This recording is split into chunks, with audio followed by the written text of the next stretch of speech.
Hello and welcome back to the True Crime Guys podcast. I'm Lauren. And I'm Michael. All right, we got a hell of a case for you this week. Yes, we do. One in my neck of the woods, down here in the Carolinas. Down in the Carolinas. Oh, man, I actually heard about some of the cases or some of the murders that we'll talk about in this case. I remember when they broke and how scary some of them were. Yeah, there was several unsolved situations in this one for a long time. Yes. This creep almost got away with many murders. Oh, God, so close. He got It's so scary close. And he wouldn't have stopped The motorcycle either. shop one is so brazen that it's scary to think that someone could get away with that for as long as he did. You know? I know. I hate to, I don't want to give anything away, but that is one in particular that stands out in my mind. Yeah. I mean, I remember my parents talking about it. They're like, yeah, some guy just goes to this motorcycle shop and just kills everybody. What? Oh, God. Like, that shit just don't, like, you know, we just ain't used to hearing that kind of stuff, especially not in small towns. You know, I think that happened in it hits Chesney. close to home for us, too, because that's the type of place we would be on it. I mean, growing up, I was always going to those places, motorcycle shops. Yes, always. You know, you too, I'm sure. Yes, I was always, you know, my four-wheelers and dirt bikes and shit were always in the shop getting repaired and whatnot. I mean, yeah, you felt like you kind of knew. I mean, I didn't know this shop in particular, but I felt like I knew a lot of people like this. I know, yeah, exactly. And it was just a small, like, mom and pop type shop. Usually those are the best shops to go to, you know, because they're worried about their reputation. They're worried about their name in the town, and they've grown up in the town. So, there's a few in Vegas that are well known. Like Sam's Cycle, for instance, has been around, been a staple in the Vegas community for a long time for everybody that goes riding in the dunes and things like that. Yeah. Super nice guy. Right on. But yeah. And this is also the type of guy that leaves a ton of reviews on Amazon and things like that. One of those people. Oh my God, yes. I had a blast reading his reviews. Holy shit. This case sticks out in that aspect where we've never done a case where the killer's literally reviewing the items that you use for murder. Like shovel, yeah, this is great when you're burying a body, or knife, like, oh, I can't wait to use this to stab someone. And everyone, I'm sure, that saw the review just kind of had a little giggle, like, oh, that's cute or whatever. Like, he's serious though. He literally is like reviewing a padlock, and there's a woman padlocked with the same lock right now in a fucking shipping container. So it's an insane case. This case also will make you rethink all the creepy memes and shit that you see, like on our closed group, for instance, on Facebook. Yeah. This will make you rethink some of those, because he is one of these people that would share these types of things where you think, oh, that's hilarious. Or those kind of awkward people you meet where they make, you know, weird jokes all the time about stuff like, oh yeah, I could kill somebody, blah blah blah. It's like, yeah, I do jokes like that too, but it's just some people, like, you get a vibe where you're like, I don't know if he's actually joking or not. This was that guy. Yes, like, and you should trust those vibes. Everybody that met it was like, he was a little weird and off, and like he made weird jokes, and it was hard to tell if he was actually joking or not. He actually was not joking. Right. And as we find with a lot of these killers, they want to tell people. They want to talk about their exploits. He wanted the credit for it. Yeah. Oh God, so bad. Yeah. All right, well, let's not give away too much, man, like we always do. Let's get into it. The case of Todd Kohlhepp. Let's do it. I mean, their entire mission was to get out that door. That's all they wanted. So then, what did you do? Went out to the front parking lot, and I put a round through the guy's forehead.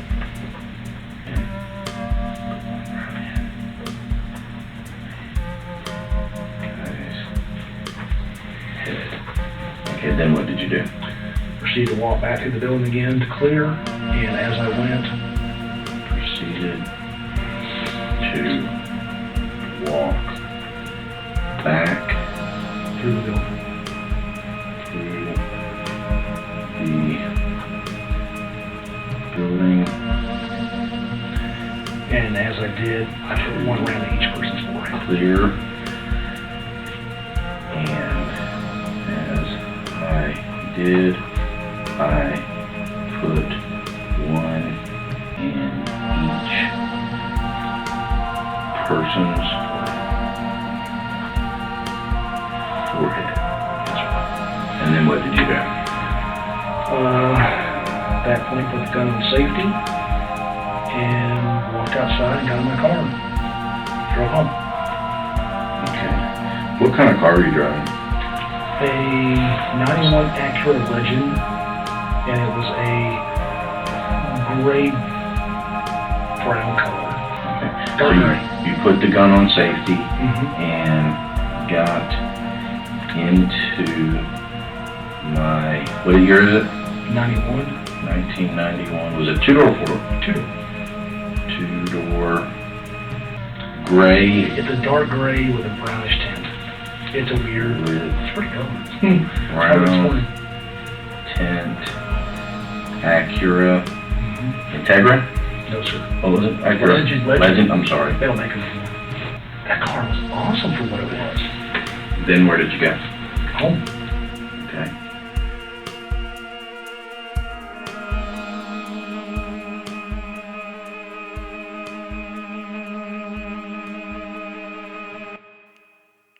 All right, our case this week is a lesser-known serial killer working in recent times. This is only a few years old. Too recent.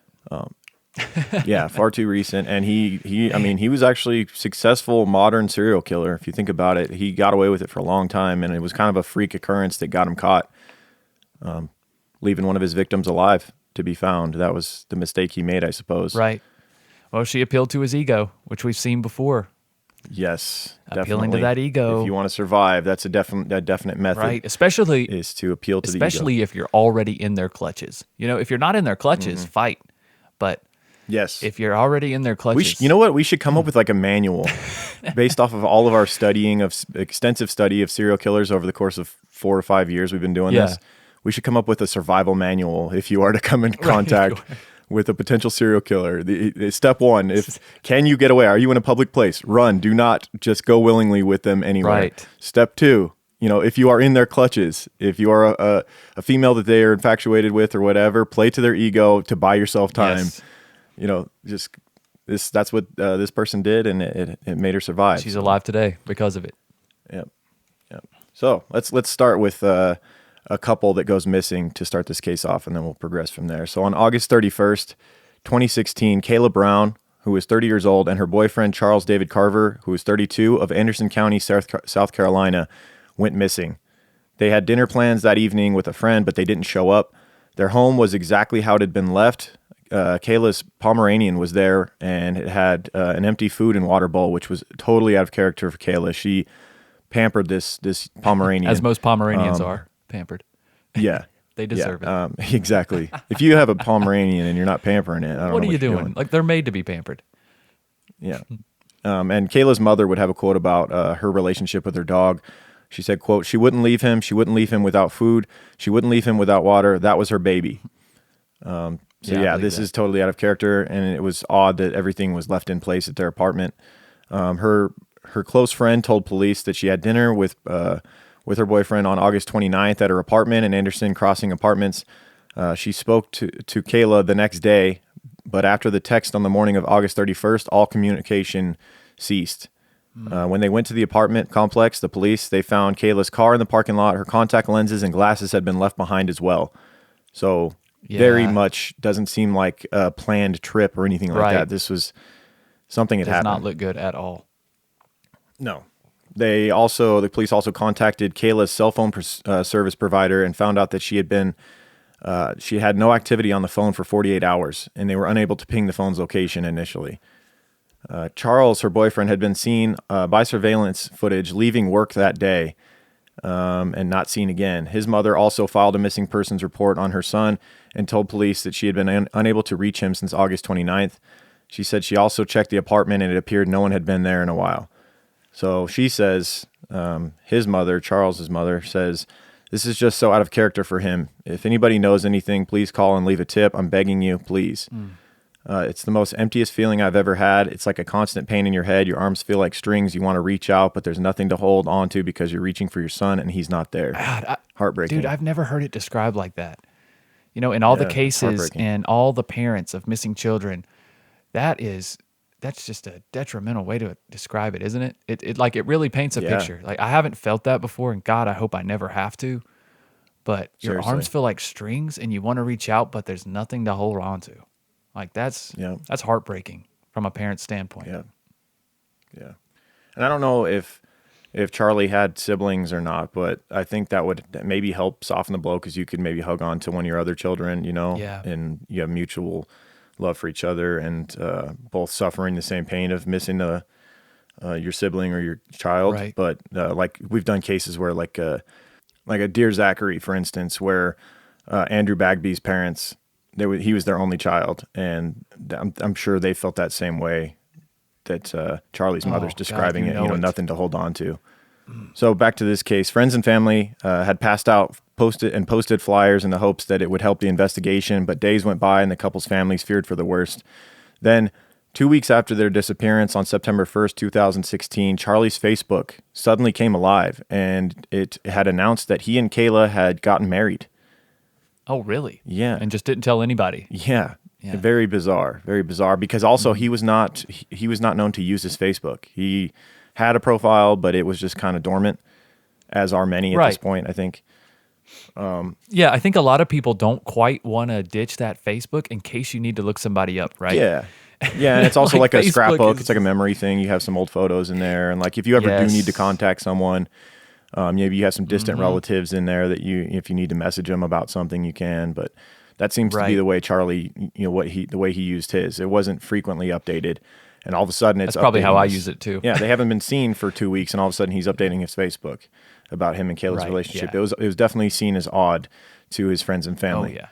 And then it just only got weirder from there. A week after that, a message was briefly posted to the account stating that the couple was fine, and then it was deleted.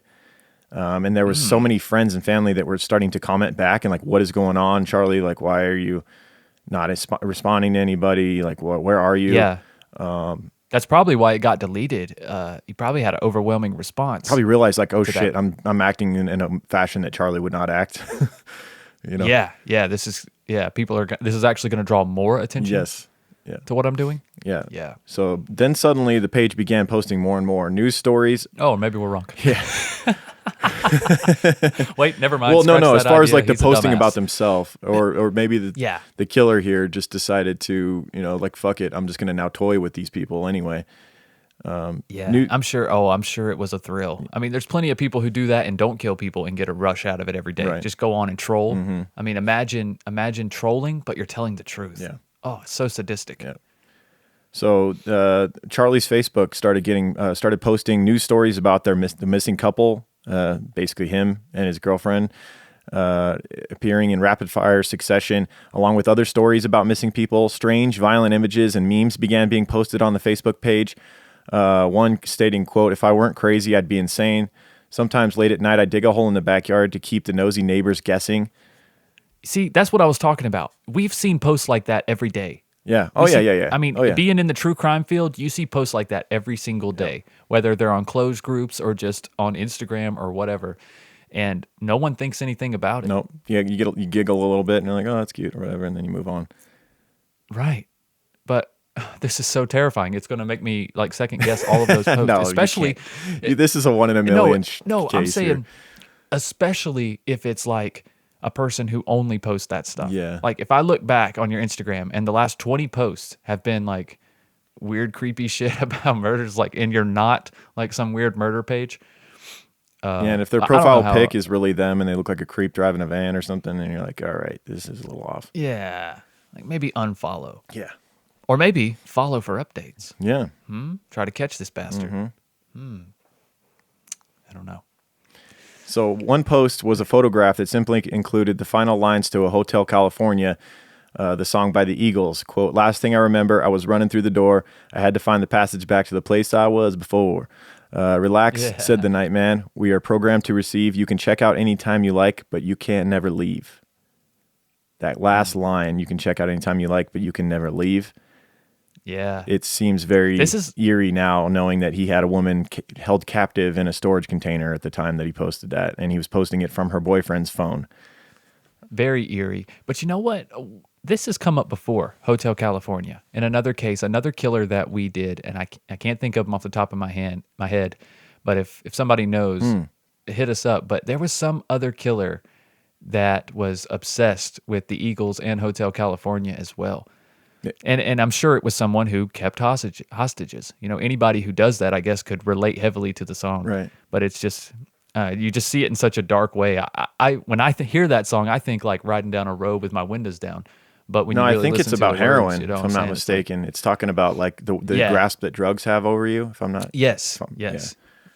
But when you Yeah, if you read it relate to literally someone instead of kidnapping figuratively. someone, yeah, it's terrifying, and that's obviously how this guy meant it. Yeah. So Facebook users, seeming to be friends and family, had desperately asked questions on many posts. On one, a post of a missing poster for the couple, a user wrote, "Why the missing poster, Charlie? Is there a message you're trying to send?" On October 1st, one commented on the marriage announcement, "Where the hell is Kayla Brown?" To which Charlie's Facebook account responded, "Kayla is with her husband, Charlie." Oof, why are you talking in third Yes, person, Charlie? dude. Like, Oh, just that's fucking blew your weird. cover right there. Yeah, seriously. That's weird. On another post, a user asked where Kayla was, to which Charlie's account responded, "Who the fuck are you to question me about my girlfriend?" Ooh, So getting aggressive back. And that right there, like the way that this user who was in control of Charlie's Facebook was corresponding with people was so out of character for Charlie. All of his friends were like, "No, Charlie never talked to anyone like this. He was a very nice, cordial person. He was never rude Right. to anybody, regardless. Even if they came at him in a rude manner, he was always nice back. This just doesn't fit him Yeah. at all." Everybody knew that knew Charlie knew this was not him. So this had to be really scary for them. absolutely. Meanwhile, police had been busy dealing with AT&T and were able to obtain the records from Kayla's cell phone. Now, this is 2016 we're talking about, so we're a lot better at triangulating and things like that. We've had a few cases that were, earlier, and Right. it makes it hard. But cell phones run a hidden operating system that is always turned on and sends pings to cell phone towers constantly, always searching for the closest and strongest signal.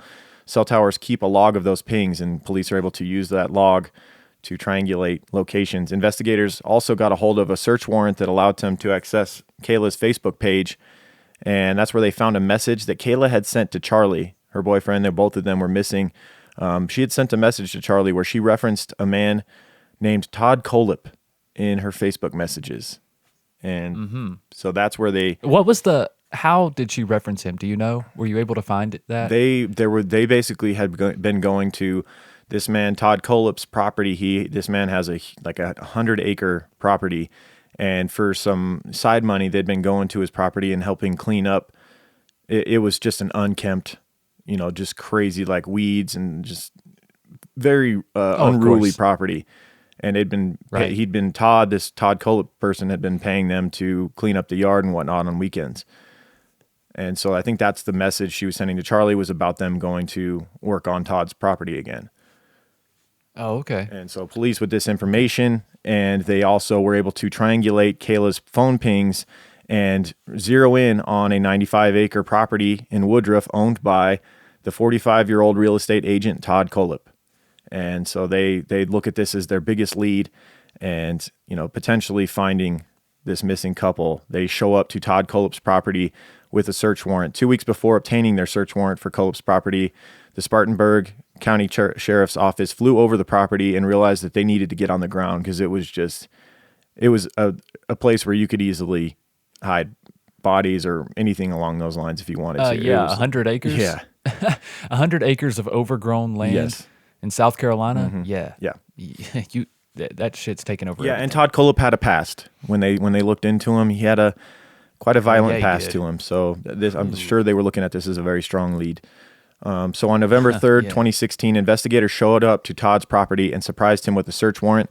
Now, he had no idea this was coming. There's video, the camera, body camera footage of him standing outside his door, and he looked like he had just woken up. He had no idea that they were showing up.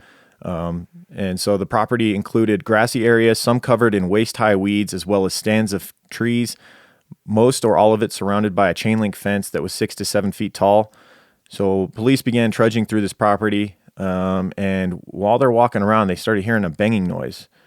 And as they got closer to a shipping container on the property, it was like a 30-foot Connex shipping container, the noise got louder and louder, a banging sound from within it.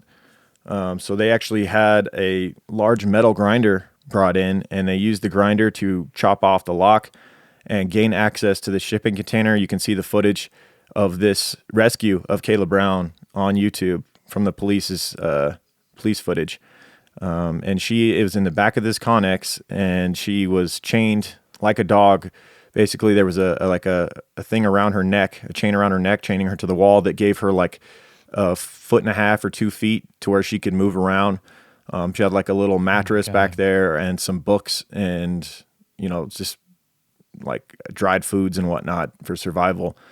But yeah, she had been in there at this point for 2 months. She'd been in there. Oh my God. Yep. And we would 2 months. We would later find out a lot more about her captivity and the things that were going on with her being in Todd's custody. Kayla Brown immediately told the police when they got in the Connex and they asked her, like, who's keeping you in here? She had what sounded like a rehearsed statement because she had a lot of time to sit there and think about potentially Right. her rescue if it ever came. And so she said, quote, Todd Kohlhepp shot Charlie Carver 3 times in the chest, wrapped him in a blue tarp, put him in the bucket of the tractor, walked me down here, and I never seen him again. He says he's dead and buried. He says there's several bodies dead and buried out here. She immediately went on it with just a tirade telling this, all of these details about what had happened. And if he told her all those details, he was planning to kill her soon. Yep. She was not going to make it. As soon as her usefulness was gone. He had already done it before. We would come to later find out, he had already held a woman captive there for a little while. And then when he got sick of her, he, did the same thing. So, right. He can't let him go after telling him all that.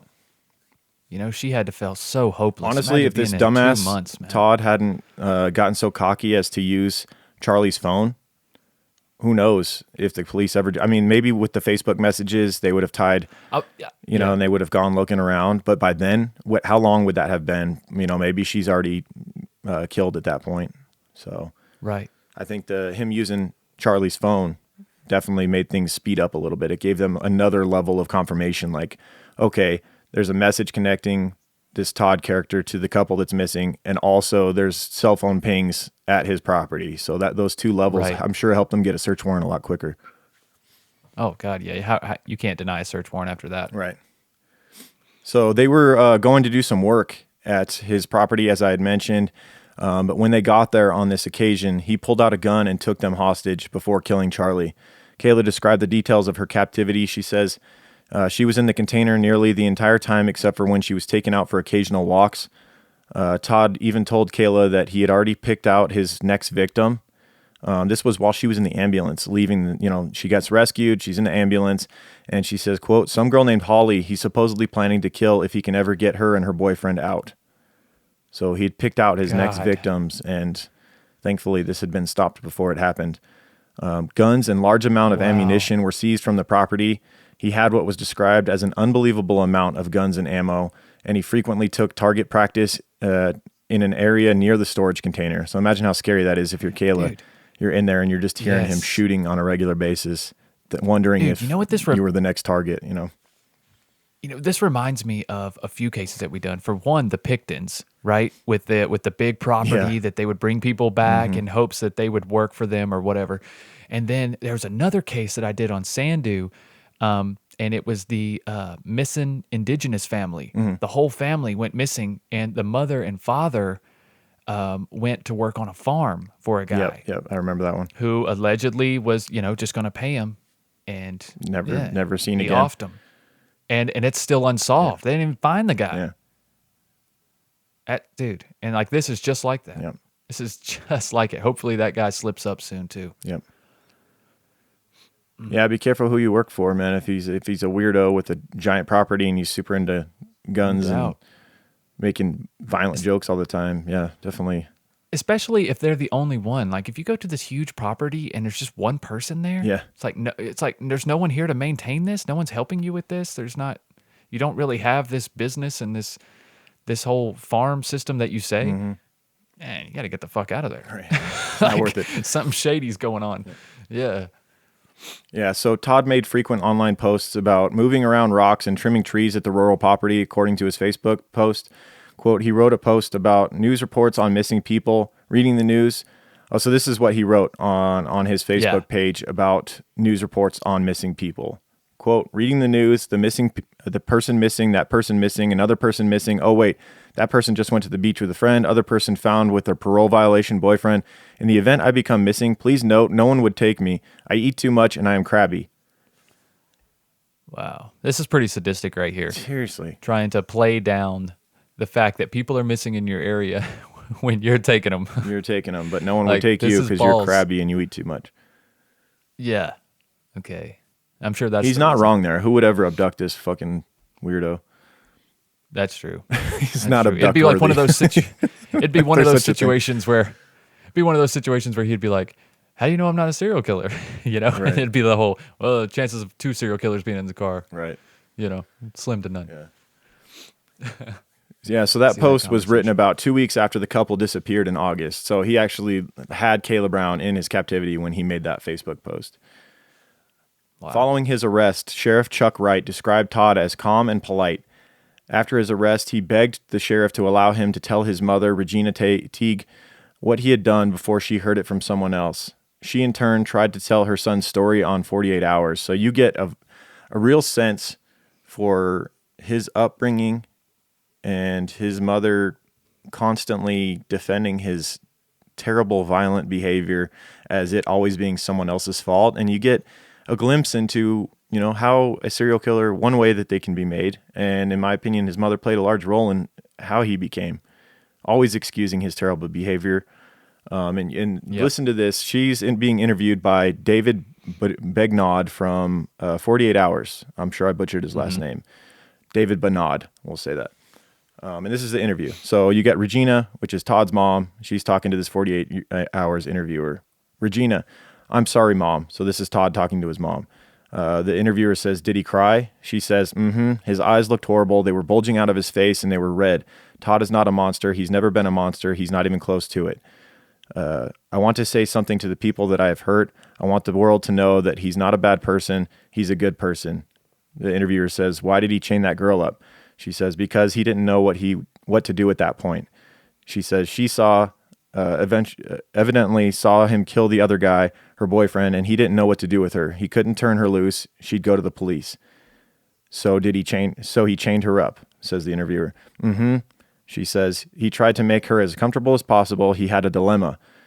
Oh my God. Seriously, you see how she's defending his behavior Mothers, every man. step of the way. He's got a woman in his captivity who he was raping on a regular basis, and he had shot her boyfriend 5 times. And you know his mother is still defending his behavior as though it's Mothers like their love their fault kids, man. somehow, or society's A mother's fault. love. Yeah. Unmatched. Yeah. She says that Todd promised her that he did not abuse Kayla, and in fact, he treated her well. She says, I want her to know that how sorry I am and that I think Todd is too, because he didn't want to hurt her. He just didn't know what to do. The interviewer says, why did he kill her boyfriend? She says, because he got nasty, mad, and smart mouth, and Todd had hired him to do some stuff, and Todd pays well. And the guy got mouthy about it, and from what I gathered, he had said some smart things to Todd, and I guess Todd shot him. That's how people kidding handle me, stuff. man. Yep. Wow. Wow. Unbelievable. You know, so like you teach your kids, like if someone's mean and nasty to you, you know, just, you know, walk away. You don't need to be around that person or whatever. Like it's Exactly. they've got low self-esteem or whatever. You know, this is how we teach our kids to deal with this stuff. You know, whereas his mother's saying, well, you know, you shot him, but he did say some mean things to you. So it is what it is. I guess he had it coming. Wow. I just don't see how attacking anyone over words is ever acceptable. Right. Like, especially not to this point, as far as killing them. Yep. You know what I mean? I just don't understand that. I mean, I guess if somebody, you know, dispunges your name really badly in public and ruins your reputation and shit like that, I see how people sometimes will get angry and get revenge if everything's taken from them wrongfully. But as far as just a nasty, mad smart mouth, like this guy does not. And- I don't care how smart mouth out he of was, Todd's mouth, you would doesn't come to deserve find be out shot. that wasn't even the case. Figures. Yeah, from what I understand, Charlie and Kayla, according to Todd, which take it with a grain of salt because it's Todd's, you know, take on things, but he said that they were arguing that day when they got to his property, and Oh, I'm sure. he was more annoyed with Kayla, Todd was, than he was with Charlie, but he shot Charlie anyway because obviously he had more he could do with Kayla than he could Charlie. Charlie was useless to him. Yeah. And he was infatuated Yes, with Kayla and he probably was. wanted her from the beginning. He was. That was the whole Yeah, point. that was Like, why he don't was even getting. try That's to- why he chose them specifically to clean his property. It was for Kayla, not Right. because of Charlie. Yeah. Get rid of all these fucking excuses. So know what's the going on interviewer here. for 48 Hours wraps it up with, "Is that how your son handles his anger? He just killed people when they mistreated him?" And Regina, Todd's mother, said, "Never before," which is a crock of bullshit because she knows his violent past. I mean, he had stabbed. We'll get into it. We'll get into his upbringing a little bit more. Yeah. But in a series of candid confessions, Todd Kohlhepp stunned investigators by admitting to 7 different murders. He agreed to walk his property with police and point out where he had buried Charlie, as well as several other of his victims.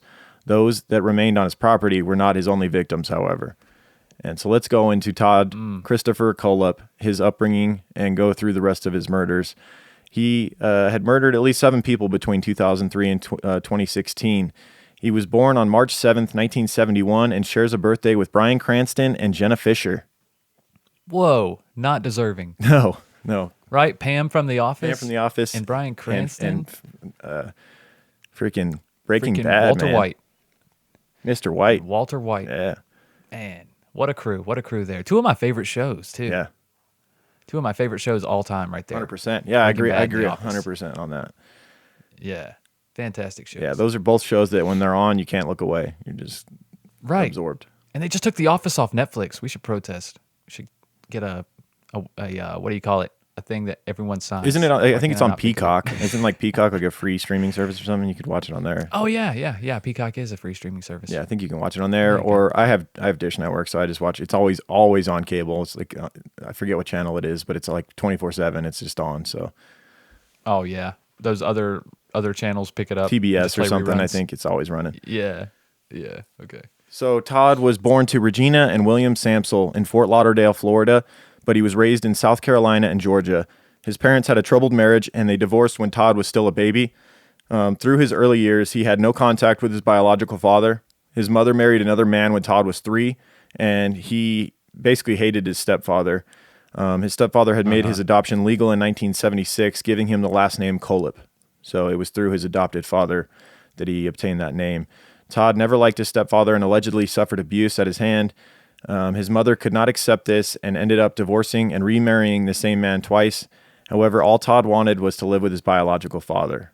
So, hated the stepfather, So she wanted to be with his real dad. Right. And the mother hated the abuse of the stepfather, so she just takes breaks from him. I'm sure then she brings him did. I'm back. sure she made the same excuses for this abusive man that she did for her son later. You know, like, oh, he was just angry at the time. I was probably asking for it, or Yeah. young Todd was probably, being, he probably deserved it. He was being bad or Right. whatever. Just always making excuses for I got you. terrible behavior. Sounds accurate.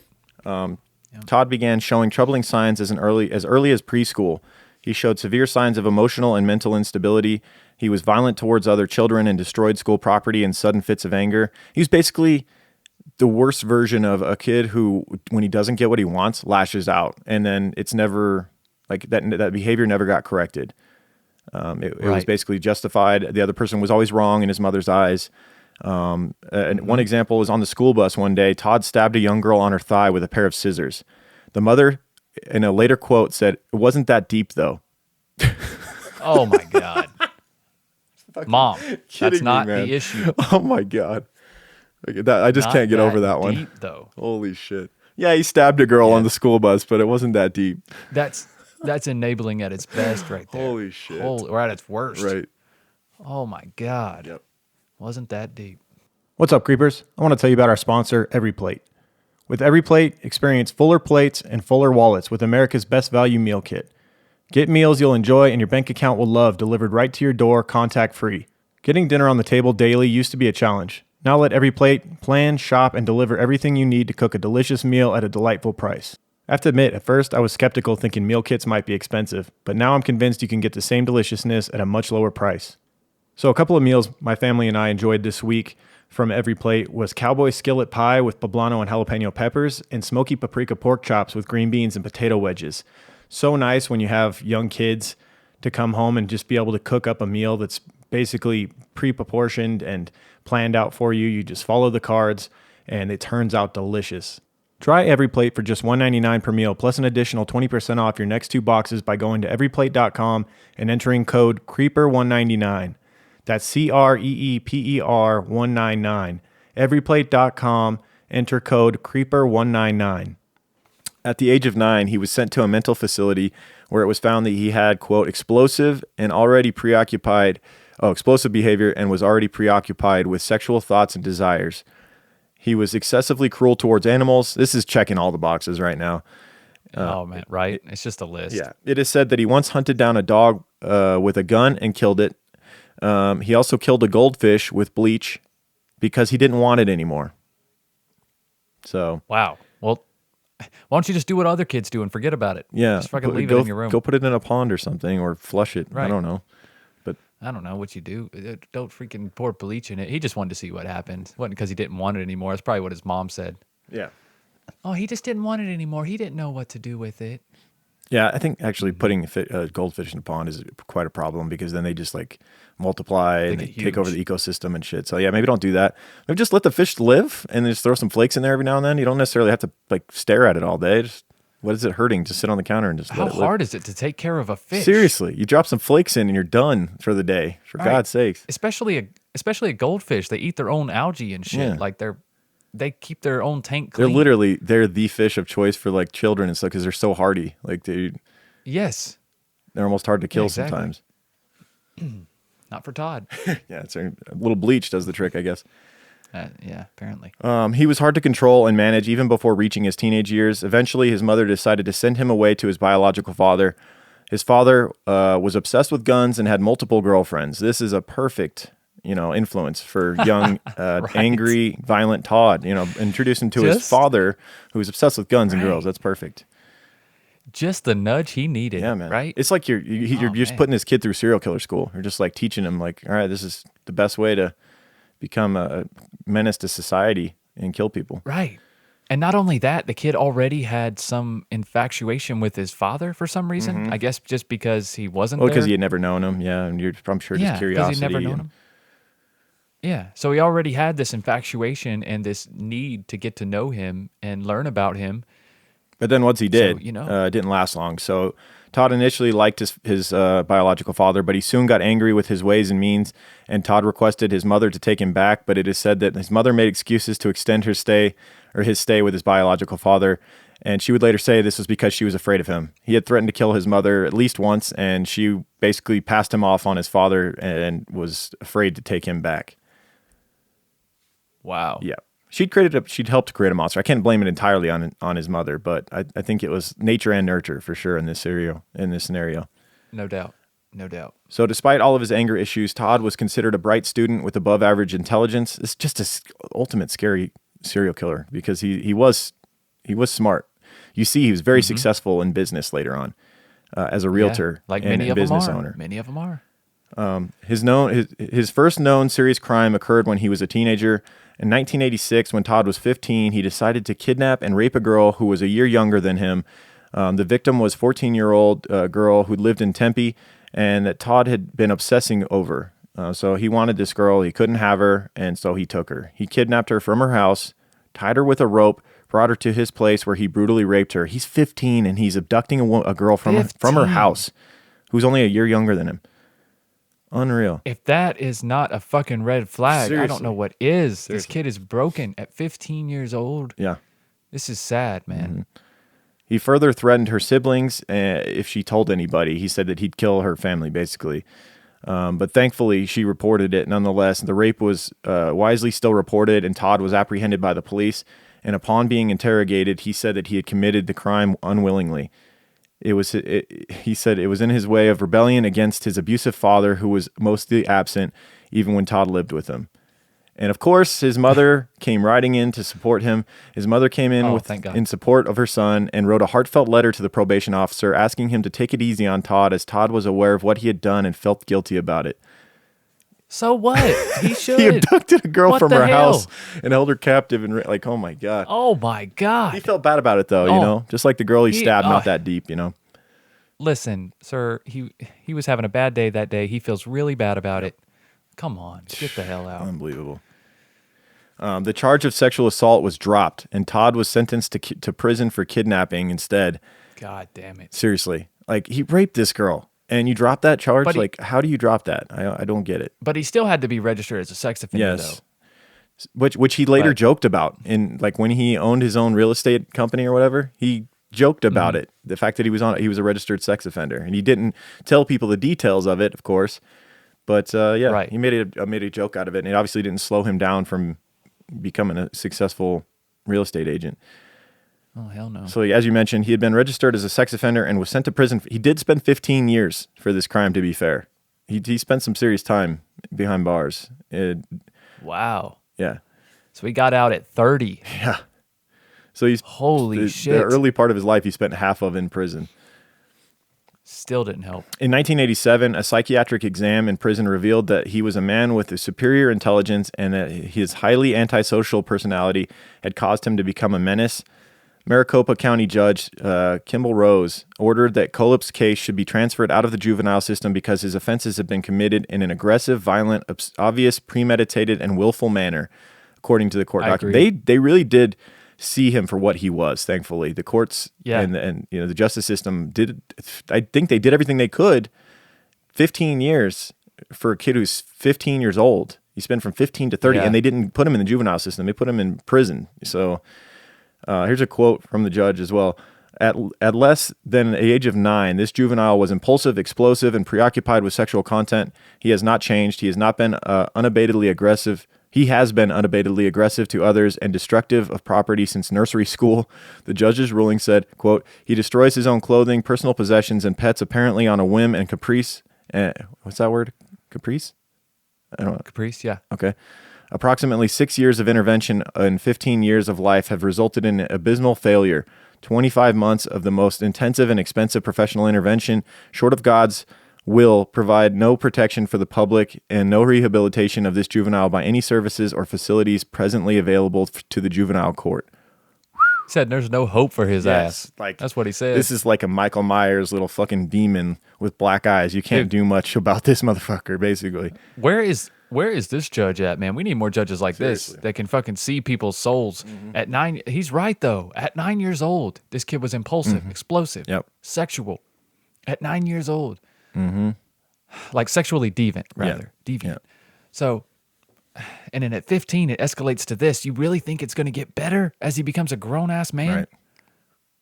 Especially one that just spent 15 years since he did the crime around other criminals. Yeah. Like through his formative years. He spent all of his formative years in prison. Something has to be said about that as well. Well, he was raised with entirely no accountability. Everything he did, he would lash out at people, at animals, and it was always excused. The behavior was always excused. And so that's how you create this monster like this. Yep. Absolutely. So a prison rehabilitation program had him earning a degree in computer science while in prison. This was supposed to provide him with a decent job on being released from prison in 2001. So he was in prison from, 86 to 2001. So to straighten out his crooked sensibilities and help him make into a decent human being, they put him through this rehabilitation. They did everything they could. I mean, they locked it up for 15 years and they tried to rehabilitate him.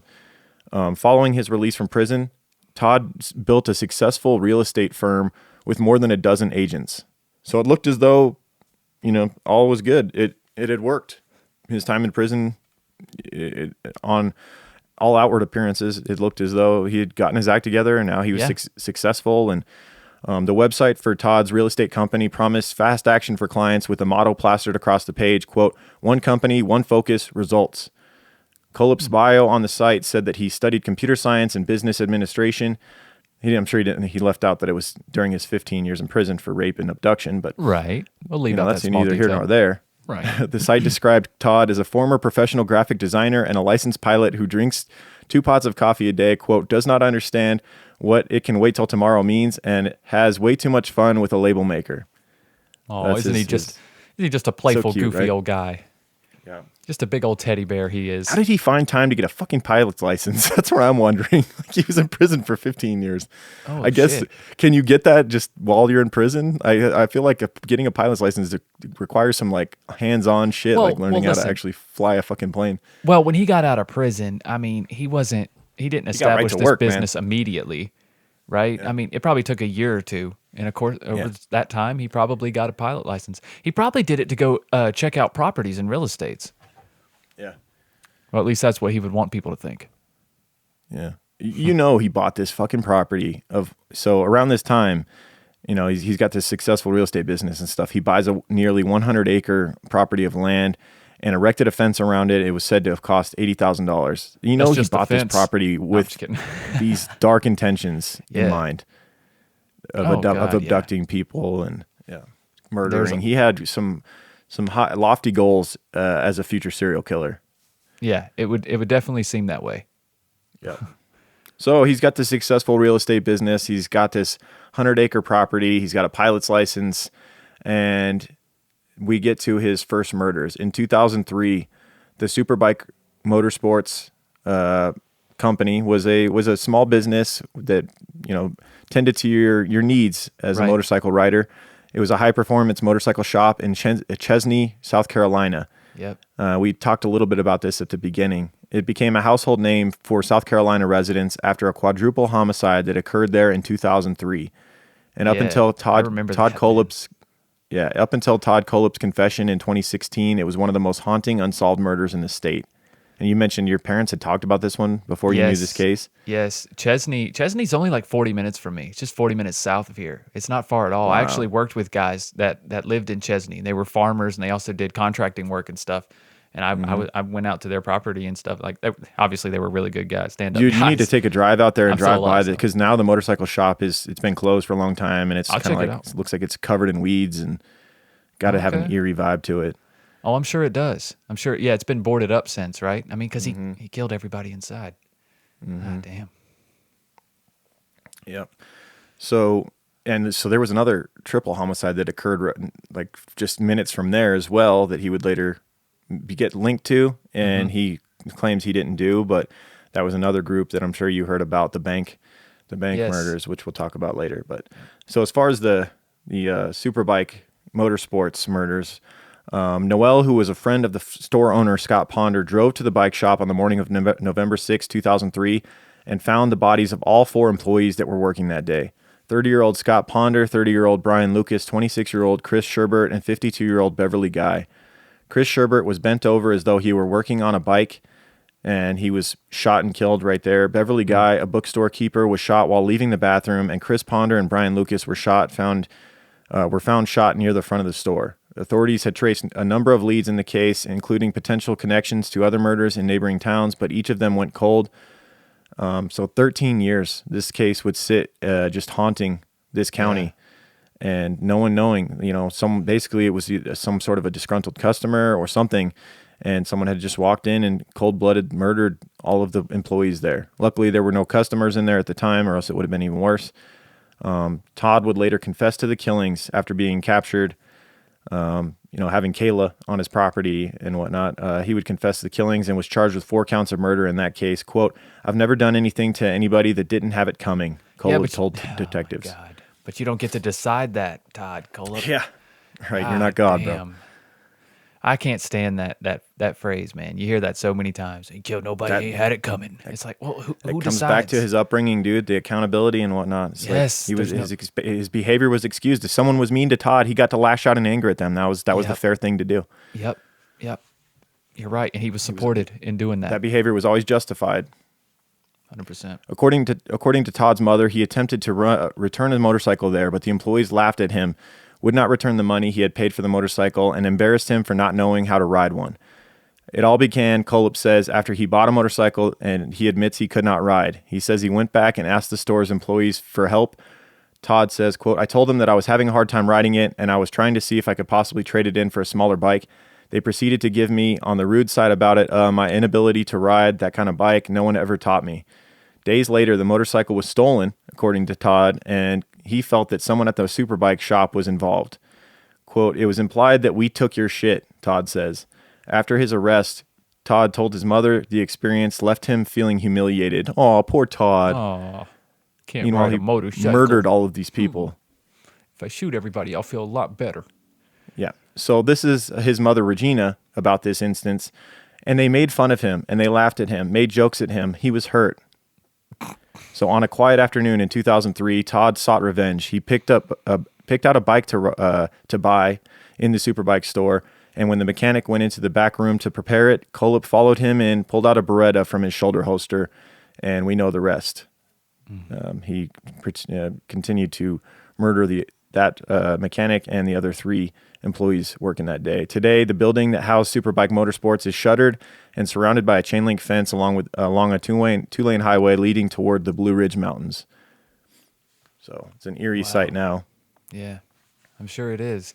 I just can't believe that he was able to kill 4 people, you know? Maybe there was a lot of noise going on in there, and you know, and I don't think it was directly next to anything. It wasn't like in a shopping mall. It was a standalone building. No, I'm just saying, surrounded by what looked like kind of woods and stuff. So if there were no customers there at the time, which according to Todd, he waited for customers to leave to where it was just employees there. Oh, what a nice guy, you know? Yeah, real saint. But I think that was more just so he wouldn't get caught than anything else. I don't think he gave a shit about killing anybody. Well, you know, he still killed Beverly, who was there. She was a bookstore owner. She didn't work at the shop. Right, but she may have, in his own mind, played a role in his humiliation or something along those lines. Wow. Okay. So during the years that followed, Kohlhepp was single, lived in an upscale home, drove a BMW, and had his pilot's license. But there was no doubt that he had a dark side. After investigators located the body of Charlie Carver, Todd told detectives that the other 2 bodies he had buried on his land were a young married couple named Megan and Johnny Joe Coxey. So they found Charlie's body buried where he had said he'd buried it, and they also found this couple that he had also killed. He revealed in his confession that he had crossed paths with Megan and Johnny Joe Coxey when they were down on their luck. Megan worked as a waitress at the local Waffle House, of which Todd frequented, and the staff was basically freaked out by him. Like the female waitresses would have the male cooks come out and take his order and stuff because he freaked them out so much. Ooh, yeah, that speaks volumes. Mm-hmm. Yeah, they could tell. They were getting those vibes. And if he frequented it too, and you know he was just sitting there staring at them too, because in Waffle House, you know, you could see everybody in the restaurant the entire time. He's just probably staring at them taking orders and everything. Yep. And so Megan and Johnny Joe Coxey, being down on their luck, they would unfortunately agree to Todd's offer to have them clean up his property and pay them. I'm sure he offered to pay pretty well just so he could get them there. Quote, I picked them up and I drove them to my land to get some supplies and got them down to my building. And that's when Johnny pulled out a knife and I shot him. Yeah, right. That's a load of bullshit. Yeah, right. Why would he pull out a knife? Why would he rob you? You know what I'm saying? Like, that don't even make no sense. The detective says, okay, and you shot her? Todd says, not exactly. It was December 2015, about a year before Kayla was rescued, and Kohlhepp says that he held Megan in the same shipping container where he later chained Kayla. Quote, I didn't know what to do with her, man. On one side, I really wanted to drop her. The next side, this is going to sound fucked up, but I kind of wanted to save her ass. He says he bought Megan cigarettes, pizza, and even her favorite soda. But after about a week, he said she became too hard to control, and he felt the easiest way for him was to kill her. He says, quote, walked her outside and put a .40 caliber in the back of her head. Detective says, what gun did you shoot her with? He says, same one. Detective says, that you shot Johnny with? He says, and that's yes. And he says, that's a Glock? That's the same one you shot Charlie? He says, yes, it's my favorite gun. It's just really effective. So .40 caliber Glock used for most of these murders because it's such an effective gun. And I'm sure he left an Amazon review if that's where he bought it. I don't know if you can buy a Glock on Amazon. I don't think so, but not anymore. Whatever gun website he bought it from, I'm sure he left could early 2000s. Who knows? Yeah. Shit. Less than a year later, on August 30th, 2016, Kohlhepp says he invited Kayla Brown to his sanctuary. She asked if her boyfriend Charlie Carver could come along, and Kohlhepp agreed, but he says he got a little testy when the two began bickering in front of him. The detective says, quote, what made you shoot Charlie? He says, I don't know how to answer that. I don't know how to answer that, honestly. Todd says, I was angry at her. I wasn't angry at him. It just went very quickly. After he killed Charlie Carver, Todd kept Kayla alive as a sex slave for the 2 months before she was rescued. She believes Todd did not kill her because it seemed as she told Dr. Phil. So yeah, she would later be interviewed by Dr. Phil, and we'll get some quotes from that as well. Right. She says that he was infatuated with her, and that's what kept her alive. Yeah. So I think he was from the beginning. Yeah. Oh yeah. 100%. That's why he brought her to that place in the first place. Yeah. So in the interview with Dr. Phil, we'll get some information here. Dr. Phil says, how did he seem infatuated? Kayla says, I mean, he let me know that it was his property, that he chose me. He told me how beautiful and smart I was and stuff like that. Dr. Phil says, did you respond when he said these things to you? She says, not at first, later on. I realized that I had to stay alive in order to be found. So I made him think whatever I had to stay alive and keep him from abusing me. But if you ask Kohlhepp, he'll tell you that all the sex was consensual. This motherfucker.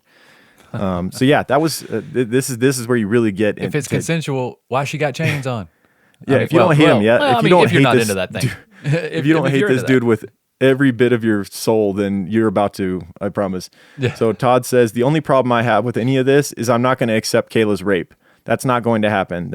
I'll fight. We'll go to jury. I won't win, but I'll make it extremely, extremely costly. And that's because he believed that she actually liked him, and that their sex was basically consensual, and he wouldn't accept rape charges. He would accept all these murder charges, but, the sex she wanted, apparently, Wow. not because she wanted to stay a fucking live, Oh, no, of course not. Of course not. It had nothing to do with it. Nothing to do with the fact that she couldn't even leave the area. Nothing to do with that either. No, she's chained to a wall. I mean, come on. Yeah. Let's get into some of his Amazon product reviews. We've alluded to those a little bit.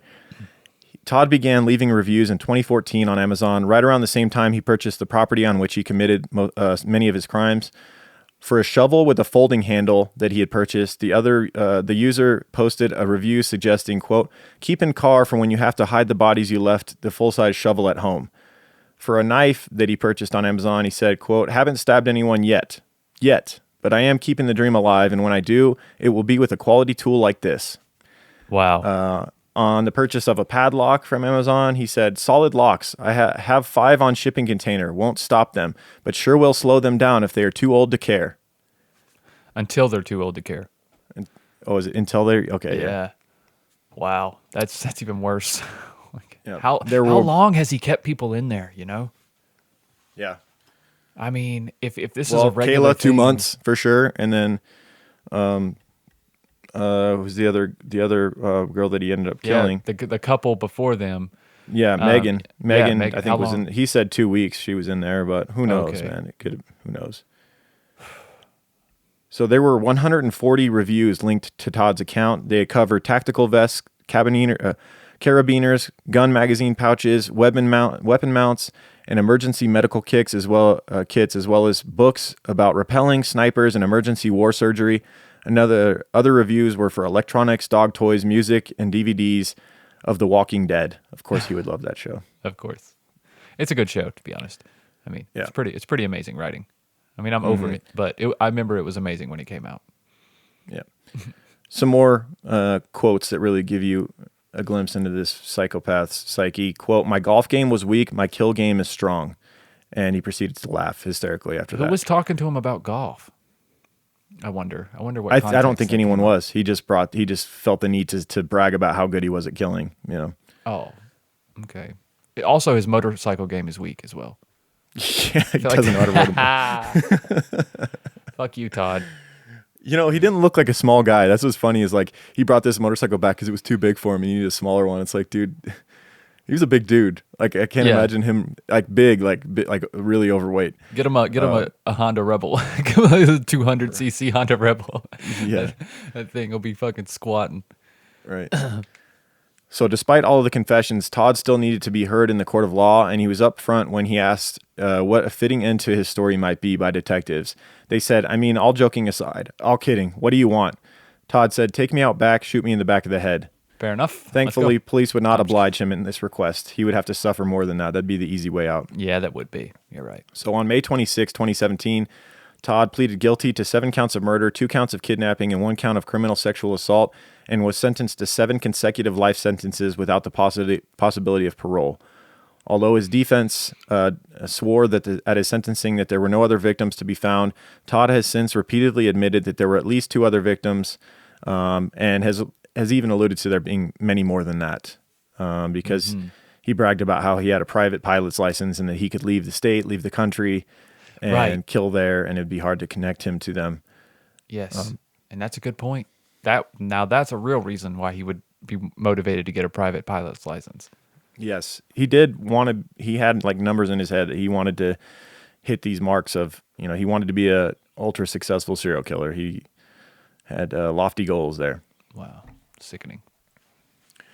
So there was a triple homicide that was really close, strikingly close to the Superbike Motors murders, and in time and in location.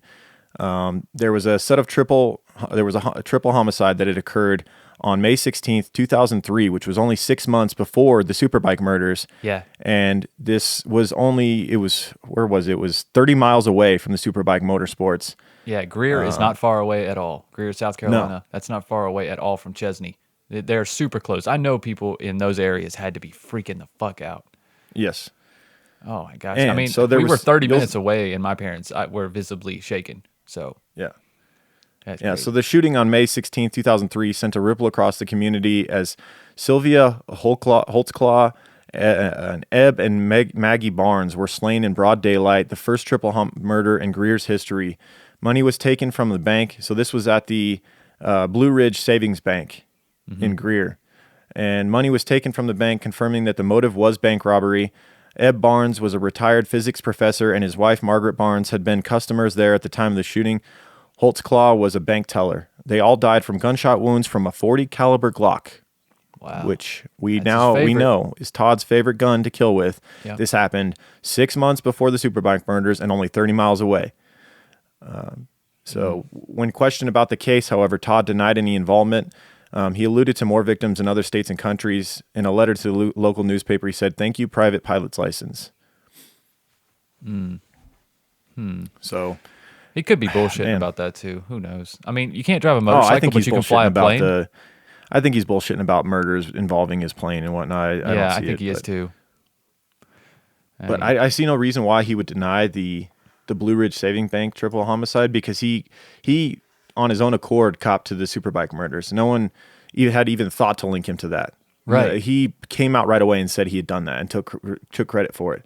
So why would he? He's already getting 6 consecutive life. He already likes being known as a monster that kills people. So I just don't see any reason to believe that he didn't, or that that he's lying about this savings bank triple homicide. So Yeah, I agree 100%. it does seem to fit the mold. It does seem to fit the gun, the location, the cold and callous manner of it.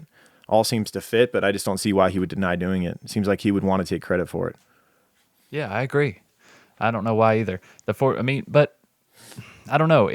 Killing for money didn't seem like his MO either, though, as a robbery. But Yeah. he may have. And maybe that's why he doesn't want to admit to it, because that's the only one where he has no line of defense. He can't say, oh, well, the bank angered me, or they did this, or they Yeah, it said was that. 3 helpless old people. Right. And you obviously killed them to rob the bank. And he just, there's no excuse for that. I think even his mama couldn't come up with an excuse for that. So Right. I think that's why he won't take credit for it. Yeah. So let's end this case with an inspiring quote from Kayla Brown on her Dr. Phil appearance. He asked, if he's watching this right now, what do you have to say to him? Kayla said, I would just tell him that no matter what he did to me, he did not break me. He cannot destroy who I am, and I won. Beautiful. Right on, Kayla. Yeah. Right on. And that does She it. deserves That does it for to this live a life. case. Hope you guys enjoyed it. I know we did. Wow. That incredible case, man. Yeah. I've heard a lot about this guy, of course. But like always, you always find some shit that I haven't heard, man. Did a great job researching this one for real, especially the Amazon reviews and stuff. Like that was stuff I hadn't seen. That's just Right. that's great shit. That's one good thing about these more recent cases is there's so much of a trail out there for people. It's like it's hard to exist from 2000 to 2020 and not have some type of internet presence, whether it be on social media or shopping sites or forums or something, Right. and it's cool to have that stuff to go back and look at, and it just makes these cases that much more insightful, I think. Yep. But I want to give All a happy late birthday wish to Casey Leftwich. Her boyfriend hit us up and asked that if we could please give her a shout out for her birthday. So happy birthday. yeah, why not? Happy birthday, Casey. We appreciate both of y'all listening. I hope you guys are wearing some Oh My Gaia, Oh, yeah. right? Because I sure am. Rocking some Egyptian musk today. Oh My Gaia is an innovative, all-natural deodorant, fragrance, and beard oil company specializing in paraben and aluminum-free products. Their innovative line of deodorants inhibit the growth of odor-causing bacteria while maintaining effectiveness. At Oh My Gaia, they use only all-natural, paraben, and aluminum-free organic ingredients. Guys, there's definitely a scent to tickle your fancy, from vanilla to cherry almond, sandalwood, lavender, lemongrass, Egyptian musk, coconut, dreamsicle, leather, lumberjack, honeysuckle, fireside, bergamot amber, pear, barbershop, and we have our very own scent called True Crime Pine. Now, don't get me wrong, that's not all the scents, guys. There's always new scents being rotated in. But we have our very own scent called True Crime Pine that was made for true crime guys. If you guys want to check that out, you can check that out at ohmygaia.com. And because you're True Crime Guys listeners, you can use the word creeper, CREEPER, for 15% off your order. That's at shop_ohmygaia on Instagram or ohmygaia.com. OHMYGAIA.com. I'm actually growing my beard out right now, so I've been using the beard oil again. Fantastic. Yeah. You liking it? Loving it. It makes What it scent nice you and got? shiny and easy to maintain. What scent you? Lumberjack, of course. Oh, of course. One of your all-time favorites. Yep. All right, let's take a minute to thank everybody who's gone and rated and reviewed the show on iTunes this week. I want to say thank you to Clydesbon in the U.S. said, love this podcast, easy to listen to, fun all day. Then we got Mama Bear said, beyond obsessed, but not in a creepy way. Love you guys. Been freeloading for some time now. We'll be signing up soon. Possible commitment issues. Seriously though, love the bad accents, mispronounced words, and when you meander off topic. But it's totally cool because I'm always right there with you. Right on. Okay. Right on. Thank you. And then we got, I love it when people don't take us too seriously, when we joke around about Yeah, because we don't take us too freeloader serious. and stuff. Yeah, I mean, with the freeloader thing, like I don't know, just don't take it so personally. It's just a joke. Oh, I know. Whatever. We ain't stopping People it get now. so worked up about that. It's crazy. I know. They'll get over it. Then we got Grove, Texas, or Grove TX. This is a good listen, compassion for victims, and laughing and making fun of the perpetrators keeps the pod from being so dark. Keep up the good work. Then we got S Farthing. Said, great podcast. Love the way you tell the story. 5 stars. Thank you. Then we got JM11. Said, I listened to the newest and to the oldest. Enjoyed it all. I've laughed at your banter and love the accents. Oh yeah, these are crime stories, and I'm a crimeaholic, but I like your approach and details. Now, what am I going to listen to? So Patreon. becomes an issue when you binge it all up that fast. But I guess, yeah, there's Patreon with a ton of content on there too if you need more. Yep. And then we got JMC Cowgirl. Says, longtime listener, y'all are one of my go-to podcasts. Keep it up. Love you guys. Thank you, JMC Cowgirl. Right on. Thank you very much. Yep. All right. We got any others? That's it for iTunes, and then All right. we'll have to hit some of like kind of the Stitcher and things like that. Some of those reviews at some point. Yeah, we'll try to check some of those other avenues in the upcoming weeks. Yep. So, Right. But if you do need more content, patreon.com/truecrimeguys, $2 a month gets you access to all of our exclusive episodes. That are next week is a Patreon exclusive, correct? It is. Yes, it Okay, is. so if you're not on Patreon, you won't hear next week's episode. We also have at the $5 tier, we have Just the Banter. We do that show every Friday, and lately, for like the last 4 or 5 episodes, we've been taking questions for topics, and Yeah, they got it seems to quite be rolling personal pretty good. this week. We like talked about how we met our wives and our favorite song and all kinds of stuff on there this week, and it was Yeah. an hour long. So yeah, if you want to get to know us a little bit more, check out Just the Banter on Patreon, and you also get a gold Creep Van sticker, which is very prestigious. So Yes, lots at to the have, lots $5 to be, lots more if you can't get enough. Lots more over there at Patreon. No doubt. And if you've already signed up for Patreon, you've already listened to everything True Crime Guys has to offer, and you haven't checked out Strange and Unexplained yet, then you haven't. True Crime Guys presents Strange The and one Unexplained. and only The Strange one- and Unexplained. I wish it was, but it but it is the OG.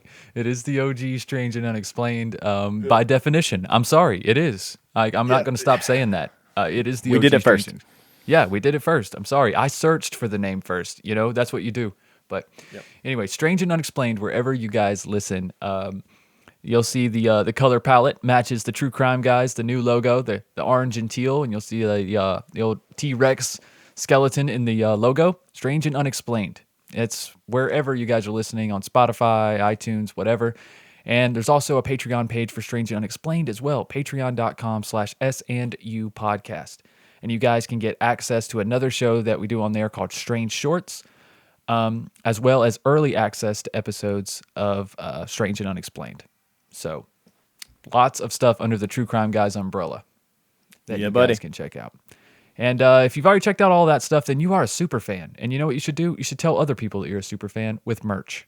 TrueCrimeGuys.threadless.com.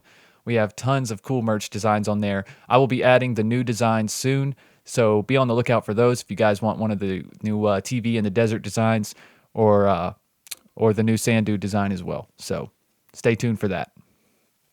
All right. Anything else? That does it. We will see you guys next week on Patreon for a Patreon exclusive episode. Who knows what we're going to do? I don't know yet, but it's going to be good. Yeah, I guarantee it. And we'll see you for Just the Banter on Friday as well. Absolutely. All right, guys. Keep creeping. We love y'all. See you next week. Keep creeping, guys. True crime guys, in the desert we like a mirage. It's okay if you clicked on us cause you thought we was True Crime Garage. Now we ain't mad at you, sit down, let us talk at you. I'm talking to the creeper army, we out here making murder, get murder, get murder.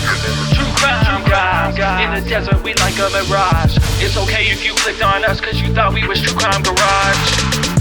Now we ain't mad at you, sit down, let us talk at you. I'm talking to the creeper army, we out here making murder charming.